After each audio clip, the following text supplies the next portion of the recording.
UP के आगरा में दो पक्षों के बीच विवाद में एक आदमी की मौत हो गई। जमीन विवाद की वजह से एक ही परिवार के दो पक्षों के बीच मारपीट हुई। विवाद के समय दोनों पक्षों के बीच जमकर लाठियां चली। मारपीट के समय एक आदमी ने फायरिंग कर दी, जिससे दूसरे पक्ष के एक आदमी की मौत हो गई। मारपीट के समय दोनों पक्षों के कई लोग घायल भी हो गए। आदमी की मौत होते ही गांव में मातम छा गया। आसपास के लोगों ने इस घटना की जानकारी पुलिस को दी, जिसके बाद मौके पर पहुंची पुलिस ने पीड़ितों को अस्पताल पहुंचाया। गांव वालों ने बताया कि जिसने गोली मारी है उसका नाम शिव है, कि गोली मारने की वजह से इसकी मृत्यु हो गई है। जमीन की वजह से एक परिवार के दो पक्षों के बीच काफी समय से विवाद चल रहा था। बताया गया कि दोनों पक्षों के बीच पहले भी कई बार झगड़ा और मारपीट हुई, लेकिन इस बार एक आदमी ने फायरिंग कर दी, जिससे दूसरे पक्ष के एक आदमी की मौत हो गई। बहुत बड़ी खबर है ईरान की फौज के ठिकानों पर इजरायल के हमलों पर। इजरायल ने ईरान की फौज के ठिकानों पर ताबड़तोड़ हवाई हमले शुरू कर दिए हैं। 3 दिन से ये हमले हो रहे हैं जो थमने का नाम नहीं ले रहे हैं। सीरिया में ईरान की फौज के ठिकानों पर इजरायल मिसाइलें दाग रहा है। ये भयानक हमले अचानक शुरू हुए हैं, जिसके बाद वहां अशांति और अफरा तफरी का माहौल बना हुआ है। ऐसा लग रहा है जैसे कोई जंग शुरू हो चुकी हो। इजरायल के ये ताबड़तोड़ हमले तब शुरू हुए हैं जब यूक्रेन की जंग में ईरान की बड़ी भूमिका की बात सामने आई है, लेकिन जिस तरह से ये ताबड़तोड़ हमले हो रहे हैं वहां नई जंग शुरू होती दिखने लगी है।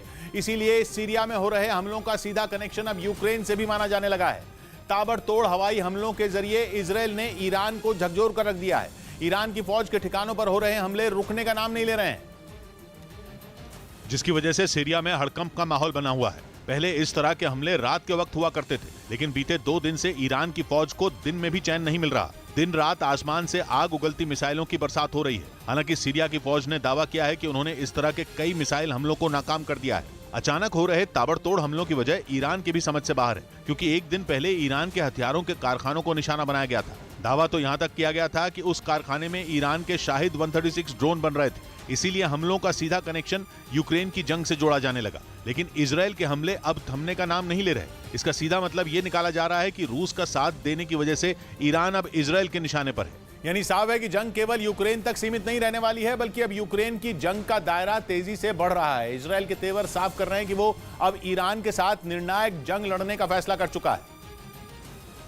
और अगर ऐसा हुआ तो ये जंग विश्व युद्ध में बदल जाएगी। ध्यान देने की बात यह है कि इजरायल ने पिछले करीब 1.5 महीने से सीरिया में कोई हमला नहीं किया था। हालांकि उससे पहले इजरायल के सीरिया की जमीन पर हमले आम बात हुआ करती थी। वहां विद्रोहियों को निशाना बनाने के लिए अक्सर इस तरह के हमले होते थे, लेकिन इस तरह के ताबड़तोड़ हमले पहले कभी नहीं हुए थे। अचानक बीते 3 दिनों में ऐसा क्या हुआ कि इजरायल ने ईरान पर मिसाइलें दागनी शुरू कर दी? सवाल उठ रहा है कि आखिर इजरायल के इन हमलों का मकसद क्या है? इजरायल की कोशिश ईरान को सजा देने की है या वो किसी खास निशाने को दागने की कोशिश में है? ये अहम इसलिए है क्योंकि इन हमलों से ठीक पहले इजरायल ने ईरान पर गंभीर आरोप लगाए थे। दावा किया गया था कि ईरान सारे प्रतिबंधों का मजाक बना रहा है और दुनिया से चिपकर वो खतरनाक हथियारों की फैक्ट्री चला रहा है।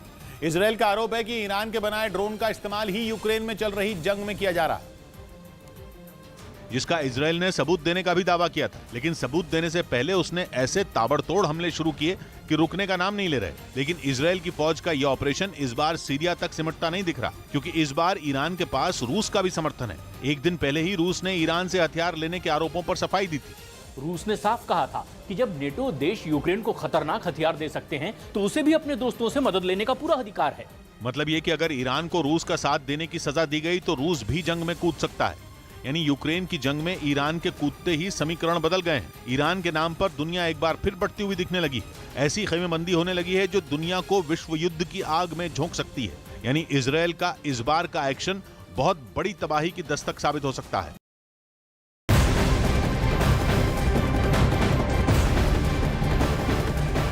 राष्ट्रपति द्रौपदी मुर्मू ने अपने बॉडीगार्ड को सिल्वर ट्रम्पेट और ट्रम्पेट बैनर सौंपा। राष्ट्रपति भवन में आयोजित एक कार्यक्रम में राष्ट्रपति ने दोनों ही चीजें अपने बॉडीगार्ड को सौंपी। राष्ट्रपति की ओर से किए गए ट्वीट में लिखा गया कि राष्ट्रपति के बॉडीगार्ड को सिल्वर ट्रम्पेट और ट्रम्पेट बैनर देकर खुशी हुई।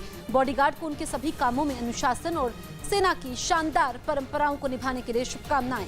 राष्ट्र उन पर गर्व करता है। बॉडीगार्ड के कमांडेंट, अधिकारियों और अन्य कर्मचारियों को शानदार परेड, घोड़ों के प्रदर्शन और प्रभावशाली कपड़ों के लिए शुभकामनाएं।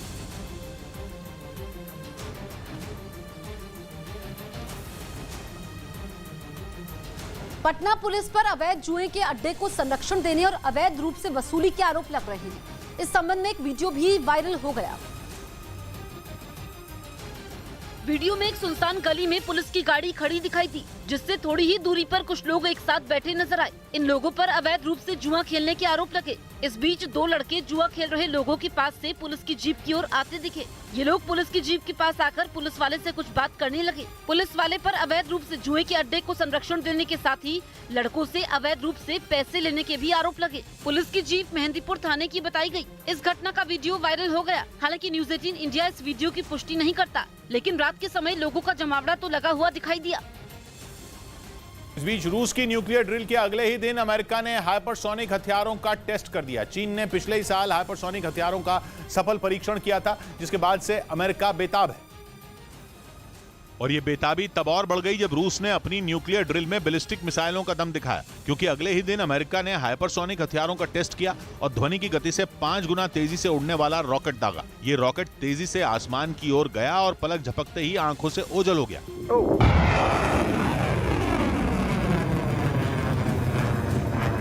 अमेरिका की आर्मी और नौसेना ने ये टेस्ट वर्जीनिया में किया और वो एक और रॉकेट यहीं से दागने वाला है। इसके अलावा आने वाले कुछ दिनों में अमेरिका 13 और हाइपरसोनिक मिसाइलों की टेस्टिंग करने वाला है। मतलब बाइडेन ने तैयारी शुरू कर दी है, क्योंकि इन मिसाइलों की गति इन्हें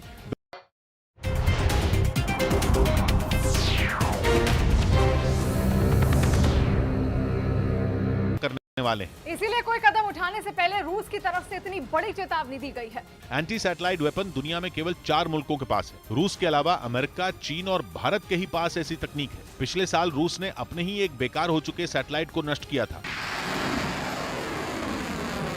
मतलब ये कि रूस जो करने की धमकी दे रहा है वो असंभव नहीं है। रूस ने दावा किया कि अंतरिक्ष में भेजे गए सैटेलाइट का इस्तेमाल दुनिया के भले के लिए होना चाहिए, जंग में किसी का दबदबा कायम करने के लिए नहीं। इधर बॉर्डर पर चीन की चालाकी का जवाब देने के लिए भारत ने लेजर से हमला करने वाली तकनीक विकसित की है, जिसे हाई पावर माइक्रोवेव वेपन कहा जाता है। माना जा रहा है कि इस हथियार से चीन एलएसी पर पूरी तरह लाचार हो जाएगा, क्योंकि इस तकनीक से चीन के न केवल रेडार सिस्टम बल्कि ड्रोन और हाईटेक कैमरे भी काम करना बंद कर देंगे। भारत का यह हथियार वक्त पड़ने पर लेजर से हमला करेगा। असल में चीन इसी तकनीक के जरिए बॉर्डर पर भारत के रेडार सिस्टम, ड्रोन और कैमरे को समय समय पर बंद करने की फिराक में रहता है। लेकिन अब भारत ने भी ऐसी तकनीक विकसित कर उसके लिए मुश्किल खड़ी कर दी है। यह जो वेपन है ये बहुत ही कारगर होगा। भारत का यह हथियार चीन से कई कदम आगे है, क्योंकि चीन का हाई पावर माइक्रोवेव वेपन जहां 1.5 किलोमीटर तक के दायरे में असरदार है, वहीं भारत के इस हथियार की जद में एलएसी के पास 10 किलोमीटर के इलाके में चीन का सर्वेलेंस सिस्टम होगा। रूस का कहना है कि पुतिन को फंसाने के लिए जेलेंस्की चेर्नोबिल में बहुत ही शातिर परमाणु चाल चलने वाले हैं। उसका दावा है कि यूक्रेन जानबूझकर खुद पर हमला करके उसका ठीकरा रूस पर फोड़कर उसे विलेन बनाने की साजिश बन रहा है, और इसके लिए यूक्रेन ने रूस के ही हथियार इस्कंदर बैलिस्टिक मिसाइल को अपना हथियार बना लिया है। क्योंकि रूस जंग की शुरुआत से ही अपनी Iskander M short range ballistic missile से यूक्रेन पर आग बरसा रहा है। चाहे आम बम हो या परमाणु बम, इस्कंदर मिसाइल दोनों दागने की ताकत रखती है। और तो और वो एयर डिफेंस सिस्टम को चकमा देने में भी माहिर है, यानी इस्कंदर मिसाइल रास्ता बदलकर अपने टारगेट को खत्म कर सकती है। वहीं चेर्नोबिल परमाणु प्लांट शुरुआत से ही जंग का हॉटस्पॉट बना हुआ है। यूक्रेन पर हमला करने के पहले ही दिन रूस ने उस पर कब्जा कर लिया था, लेकिन 1 महीने में ही उसे वहां से निकलना पड़ा था।